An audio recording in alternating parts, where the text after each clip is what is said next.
국정원을 심층 취재해온 김당 기자를 저희가 스튜디오로 직접 모셨습니다. 어서 오십시오. 네. 저희가 이 김당 기자를 이렇게 모신 이유가 최근에 책을 내셨습니다. 시크릿 파일 반역의 국정원. 오, 제목이 살벌한데 이거 어떤 뜻입니까? 말 그대로 반역이죠. 뭐 국민을 향해 총구를 겨냥했다라는 뜻으로 쓴 겁니다. 이 선정적인 제목 아닙니까? 근데 이종찬 전 원장께서 네. 뭐 언론하고 인터뷰에서도 네. 반역행위다. 댓글 공작은. 아, 저희하고 인터뷰할 때도 그랬어요. 아, 그랬죠. 네. 이런 말씀을 하셨어요. 그래서 뭐 제가 앞서 나간 건 아닙니다. 너무. 네. 그런데 제가 지금 국정원을 오랜 기간 동안 심층 취재해온 거의 전문적으로 취재를 해온 기자로 이렇게 소개를 해드렸는데 예. 국정원이 취재가 됩니까? 제가 93년 무렵부터 했거든요. 네. 혹시 그 남매 간첩 사건 혹시 아십니까? 네? 남매 간첩 사건. 남매 간첩 사건은 또 뭐예요? 93년도에 김삼석, 김은주 남매 간첩 사건이라고 있었습니다. 그게 그래요? 김영삼 정부가 93년에 출범했잖아요. 그렇죠. 예, 출범하자마자 터진 사건입니다. 그 사건이. 그래서 그때부터 이제 조작이라는 얘기가 많이 있었는데 네. 최소한 그 장기간 구금에 의한 불법 구금에 의한 사건인 건 맞죠. 예, 그래서 어쨌든 그 사건을 계기로 해서 예. 그 당시에 제가 이제 시사저널 기자 시절인데 네. 인권운동 사랑방이라고 아시죠? 예, 예. 예, 그 사랑방 운영위원을 하고 있었어요. 근데 그 당시 이제 서준식 대표가 운영위원장을 했고, 예. 그다음에 임종인, 백승원, 그다음에 광노현 교수 네. 뭐 이런 분들 운영위원으로 같이 했었습니다. 예, 예. 그래서 저희가 그때 그 사건을 좀 관심 갖고 파헤쳤거든요. 그리고 나중에 보니까 민변의 이기욱 변호사라든가 이도구 변호사 예. 이런 분들이 독일까지 그때 출장을 가고 그래가지고. 그 지난번에 그 유우성 씨도 네. 남매잖아요. 육아래요. 맞아요. 예. 예. 그래서 그 남매 간첩 사건하고 비교가 되기도 하고 그랬어요. 아, 이게 그러니까 이제 그 남매를 따로따로 예. 해놓고 예. 너 오빠 간첩 맞지? 예. 진술해라. 예. 그다음에 또 가서는 이 여동생 강가 그 이렇게 이야기했다. 예. 그러니까 자술서 써라 이런 예. 식으로 했다는 그렇죠. 거죠. 그러면 그 남매 간첩 사건도 조작 사건이었습니까? 결론은? 재심 청구를 했거든요. 예. 그래가지고 근데 그 올해 네.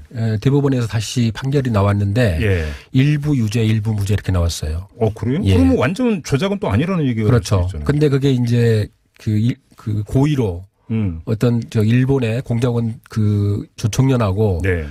만남을 이렇게 해준다든가 이런 식으로 유인을 했던 거죠, 말하자면은. 예. 그렇게 해서 그 유인에 말려든 거죠. 아무튼 뭐 지금 저희가 여기서 이제 김당 기자를 모신 이유가 그때 남매 간첩 사건을 그 캐자는 아니고. 그렇죠. 그걸 네. 계기로 이제 시작을 했었는데. 그렇죠. 그러면 25년이잖아요. 그렇습니다. 한 25년 됩니다. 근데 거창하게 사반세기를 국정원을 취재를 해온 거잖아요. 그러면 그 그래서 취재의 결과물이 이 시크릿 파일 반역의 국정원 여기에 담긴 거죠? 그렇습니다. 여기에 작년에 보면- 나온 책까지 해서 2권. 그렇죠. 작년에 어떤 책이 나왔는데? 작년에는 시크릿 파일 국정원.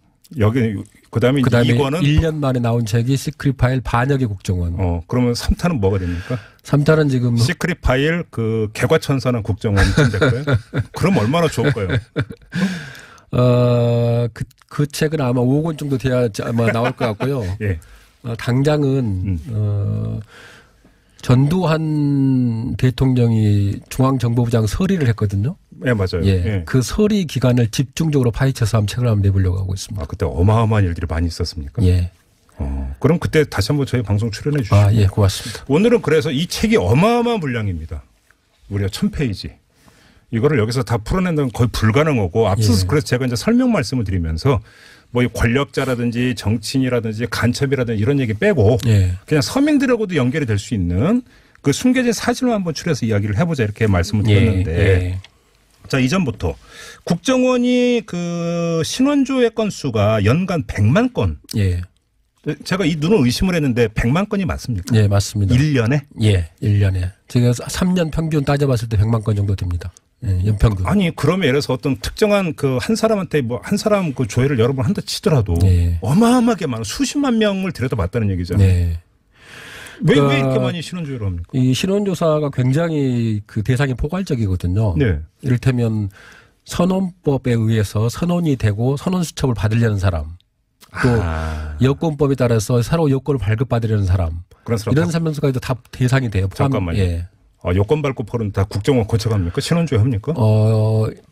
국정원에서 보기에 그러면 하는 거죠. 사람이 외국 나가서 그래서 그러니까 이른바 북으로 갈지도 모르겠다. 이렇게 뭐, 의심이 된다면 네, 거기까지는 아니더라도 뭐 접촉이 있을 수 있다거나 약간의 그런 그러니까 그게 좀 애매모호한데요. 예. 그 보안 업무 규정에 따른 예. 그 신원 조사라는 게 예.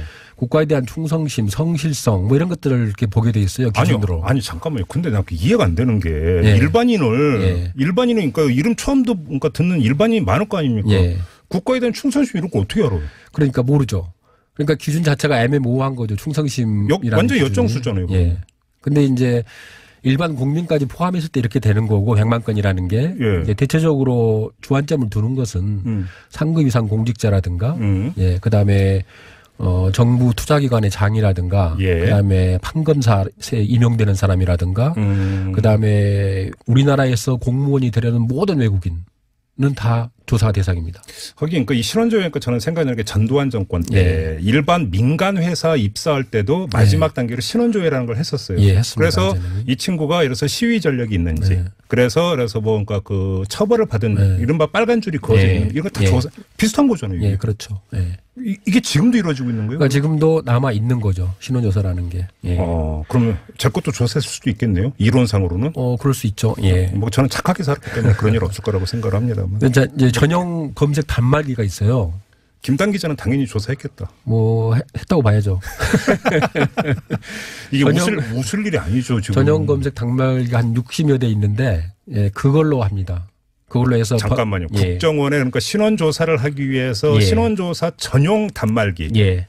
컴퓨터 모니터가 예. 60대가 있다. 예, 60여대가 있습니다. 와, 그러면 하루에 도대체 얼마나 많이 그 조회를 하기 때문에 60대까지 갖다 놓고 있는 거예요? 예. 그거에서 법무부 출입국 기록, 예. 그다음에 경찰청 수배, 네. 그다음에 범죄 기록, 네. 그다음에 공안사범 자료 예. 이런 것들을 다 검색을 하는 그러니까 겁니다. 이제 이른바 전과 기록, 예. 내지 사부 처리 기록, 예. 이것만 보는 겁니까? 아니면 또 다른 것까지 보는 겁니까? 출입국 기록도 보는 거예요. 출입국 기록까지 보고. 예, 예. 이게 지금도 이렇게 되고 있다. 그다음에 예. 해마다 또 평균 2만 건의 행정 정보를 열람한다고 되어 있는데 이건 무슨 예. 소리입니까? 이건 주민등록법상에 네. 이런 이제 지금 현재 행정안전부라 그러죠. 예. 행정안전부에서 이를 들면 주민등록 등본을 조회한다든가 이런 것들을 하지 않습니까? 그다음에 네. 공직자 재산 등록하고 이럴 때도 마찬가지고요. 예. 예. 그런 것을 이제 국정원은 수시로 들여다볼 수 있어요. 예. 그래요? 예. 이른바 보안이라고 하는 이유로 보안점검 그러니까 명목이 이렇게 되는 겁니까? 국가안보수사죠. 국가안보수사. 예. 예. 그래서 예를 들어서 이제 그러니까 종종 이런 경우 있잖아요. 어떤 공무원이 예. 내부의 비리나 예. 국민이 꼭 알아야 되는 내용을 언론에 제보하면 예. 이 해당 부처나 이런 데서 그 제보자 색출 들어갔다 이럴 때 예. 보통 국정원이 막 뜨고 이러죠. 그렇죠. 예. 보통 그런 거죠. 예. 그래서 뒤지고. 예. 그래서 이 사람이 찔렀다 이렇게 이제 찾아내고. 예. 보안 규정을 위반하게 되면 국정원에서 조사를 할 수 있게 되어 있습니다. 이것도 보안 규정에 들어가는 거죠, 그러니까. 부처 내에서 그러니까요. 그 규정이 위반했을 경우. 예. 야, 그럼 아직도 엄청난 감시 사회다 이렇게 봐야 되는 거잖아요. 한마디로 정리하면. 그렇죠. 우리는 잘 모르지만은. 예. 그러니까 바로 그거예요. 예.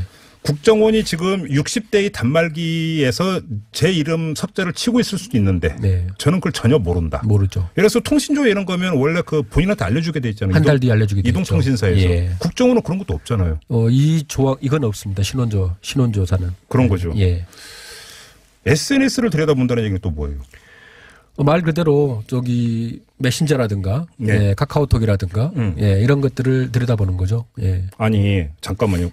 재작년에 계속 이 문제가 뭐 카톡 감청인 여러 가지 논란이 예. 있었잖아요. 예. 근데 그때 주장이 뭐냐면 이건 기술적으로 불가능하다.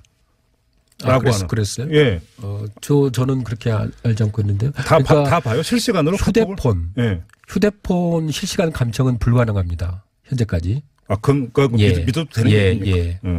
그리고요. 예. 근데 그런 감청은 가능하죠. SNS는. 네. 예.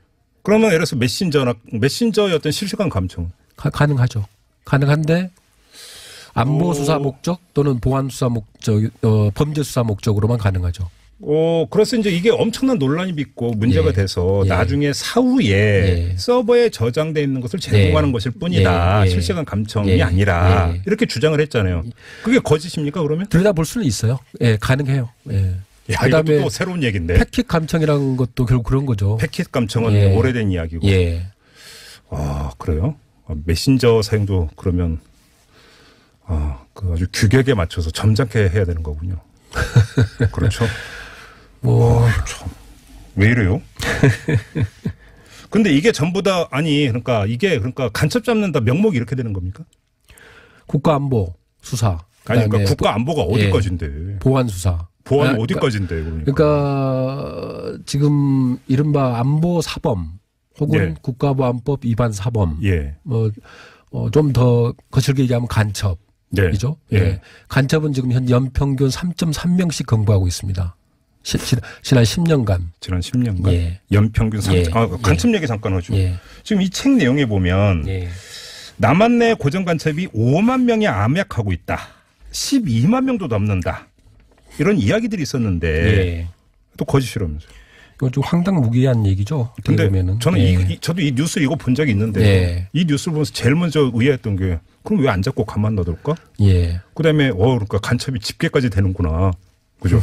저게 무슨 간첩이야? 뭐 이런 생각이 들었거든요. 92년도에 이종구 당시 국방장관이 2만 명 얘기를 했어요. 92년에? 92년에. 그게 이제 97년도에 황장엽 비서가 망명해 와가지고 그때 황장엽 비서의 서신이라 그래가지고 언론에 공개된 적이 있는데. 기억나는 것 같다. 그때 5만 명이라고 했어요. 5만 명이 그때 나온 얘기예요. 그때 나온 얘기예요. 근데 그 무렵에 이한영 씨가 암살됐잖아요, 그때. 그렇죠. 그러면서 남한 사회의 고정 간첩이 우리가 생각했던 것보다 훨씬 많다라는 게 유포가 많이 됐어요. 잠깐 여기서 고정 간첩이죠. 그러니까 난파 간첩이 아니라. 북에서 넘어온 간첩이 아니라. 그렇죠. 이른바 포섭돼서. 아니요. 고정 간첩은 그러니까 넘어가서 계속 장기간 있는 사람도 포함이 되는 거죠. 포함이 되고. 그다음에 그냥 남한에서 태어나서 살다가 포섭이 돼가지고 간첩이 된 사람까지 포함이 된. 그렇죠. 그게 5만이라고요? 5만이라는 거죠. 그다음에 이건계 이 양반이 공안부장 출신인데. 그렇죠. 이 양반이 2013년에 그러니까 이석기 아로 사건 2013년이죠. 그때 이건계 씨가 12만 명이라고 그랬어요. 뭐 그렇게 눈덩이처럼 불어내요, 간첩. 근데 5.16 이른바 군사 쿠데타를 일으킨 박정희가 일으킨 병력이 몇 명인지 아십니까? 얼마 안 3,600명이었어요. 3,600명 가지고 이 정권을 그런데 잠깐만 간첩이 고정 간첩이 12만이면 3,600명으로면 도대체 거의 40배 가까이 되죠. 5만 명만 해도 한 3개 사단인데 그러면 대한민국 유지되기 어렵죠. 국가를 전복하고도 남을 숫자고 그러면 이건 다 뻥이고. 그렇죠. 그러면 국정원 전문 기자 김당 기자가 파악한 바로는 어떻게 되는 겁니까? 이 국가 기밀이라 못 밝힙니까? 아니요, 국가 기밀은 아니고요. 저는 300명 미만으로 봅니다. 근거가 있어야 될 거 아닙니까? 간첩 훼손 가지고 얘기를 하는데요. 훼손? 그러니까 간첩 통신 훼손. 그러니까 북한에서 남한의 간첩하고 교신을 해야 되지 않습니까? 근데 영화 보면 요즘은 채팅으로 하던데. 그렇죠. 게임방 그래서 더 이제 파악하기가 어려운 건 사실인데. 잠깐만요. 게임방에서 채팅으로도 하긴 해요? 그런 사례가 있었잖아요. 그게 실화였구나. 영화에 나온 게. 근데 한 통신당 대개 한 4 내지 5명 정도가 물려 있다고 보는 거거든요. 그래서 과거 제가 만나본 국정원장에 따른 국정원 천용태 국정원장이 자기가 보고받기로는 60회선 정도가 계속 그 당시 자기가 원장 시절에 북쪽에서 남한으로 간첩 통신이 계속 살아 움직이고 있었다. 그럼 회선당 5명 잡아서 65, 30, 300. 그렇죠. 4명 잡으면은 240명 정도 이렇게 되는 거죠. 근데 이제 고첩은 반드시 선이 살아 있어야 되잖아요. 그렇죠. 근데 왜 이 고첩이 줄었냐면은 이른바 북한의 식량난이 이제 오고 외환난 오고 그러면서 간첩을 관리를 못했어요. 그 영화 보면 공작금을 못 보내줘요. 그렇죠. 생계형 간첩. 그래서 그것도 싫어합니까? 실제로 고첩을 검열한다 그러잖아요. 그래서 고위급 검열 간첩이 내려오고 난파되거든요. 근데 그러니까 이선실 사건도 그런 경우죠. 근데 90년대까지는 있었는데 그 이후로는 한 번도 검열 간첩이 난파된 적이 지금 없어요. 그러니까 간첩 관리를 못 하는 거죠. 한마디로 얘기해서. 그렇구나. 그러니까 제코가 석자라. 북한이. 그리고 이제 인터넷 환경의 변화 이런 걸로 인해서 아까 말씀하셨듯이 구글 검색으로 훨씬 더 많은 정보를 얻을 수 있다는 거죠. 그렇죠. 그 얘기 많이 하더라고요. 예. 이제는 인터넷 검색 다 하는데 뭐하러 간첩 보내냐 이런 얘기. 돈만 많이 들죠. 예.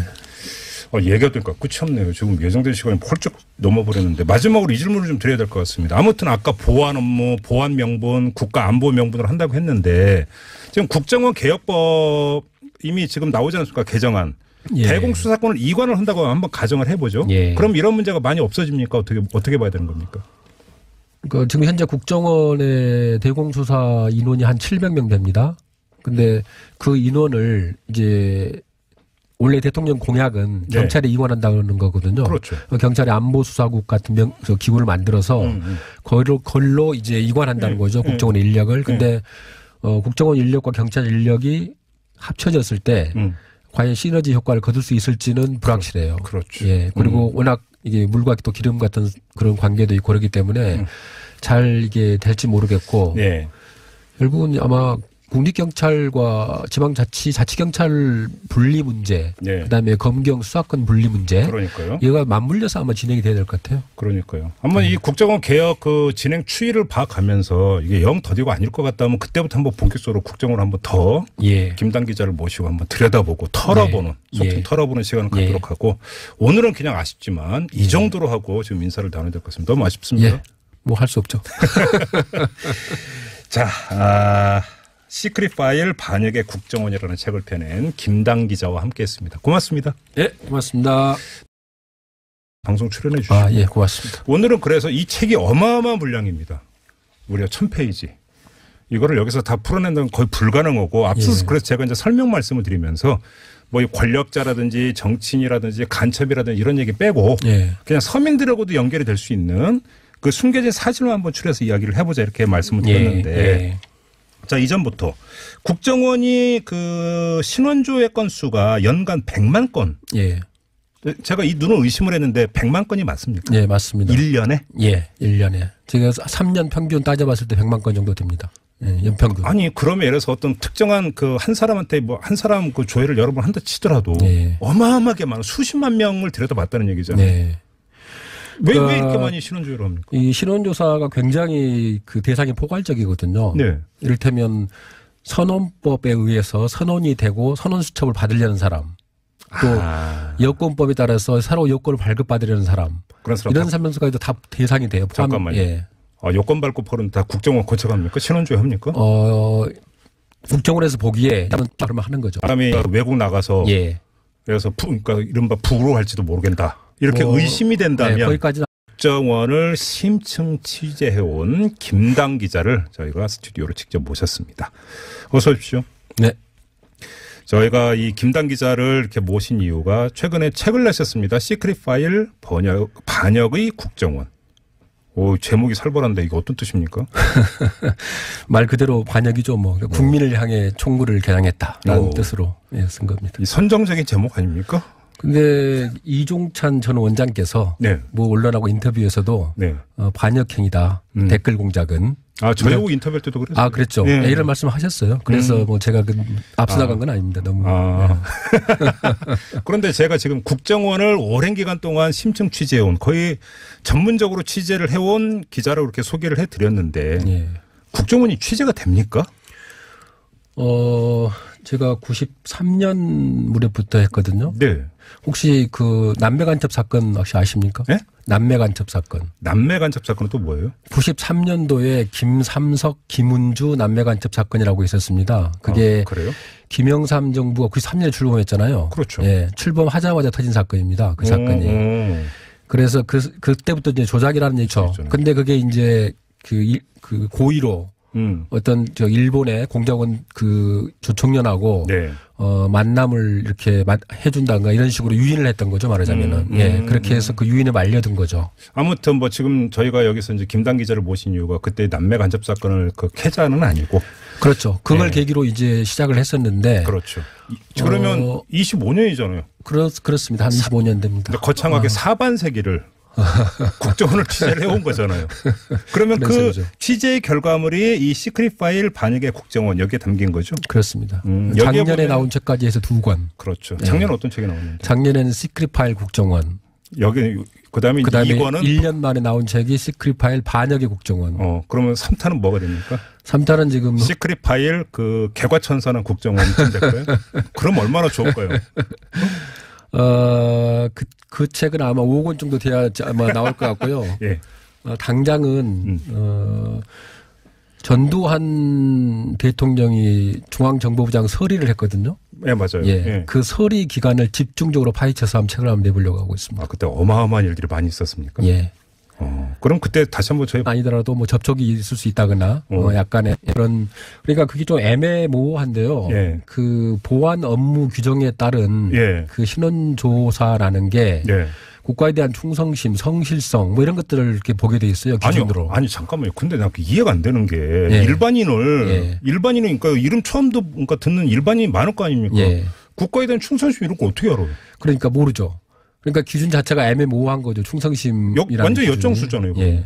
근데 이제 일반 국민까지 포함했을 때 이렇게 되는 거고 100만 건이라는 게 이제 대체적으로 주안점을 두는 것은 상급 이상 공직자라든가 그다음에 정부 투자기관의 장이라든가 그다음에 판검사에 임용되는 사람이라든가 그다음에 우리나라에서 공무원이 되려는 모든 외국인은 다 조사 대상입니다.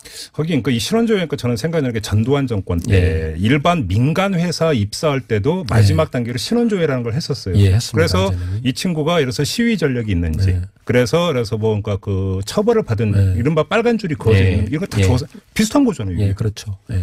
이게 지금도 이루어지고 있는 거예요? 그러니까 지금도 남아 있는 거죠. 신원조사라는 게.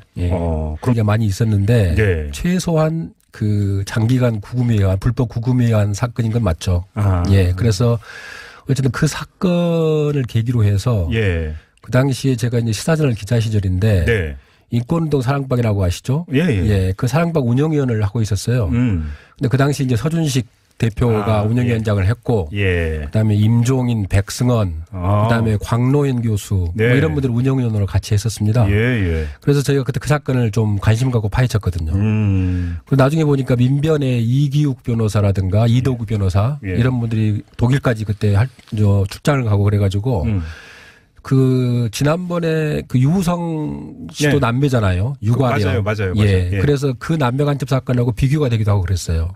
이게 그러니까 이제 그 남매를 따로따로 해놓고 너 오빠 간첩 맞지 진술해라. 그다음에 또 가서는 이 여동생 그러니까 그 이렇게 이야기했다. 그러니까 자술서 써라 이런 식으로 했다는 거죠. 그러면 그 남매 간첩 사건도 조작 사건이었습니까? 결론은? 재심 청구를 했거든요. 그래가지고 근데 그 올해 대법원에서 다시 판결이 나왔는데 일부 유죄, 일부 무죄 이렇게 나왔어요. 그래요? 그러면 완전 조작은 또 아니라는 얘기가.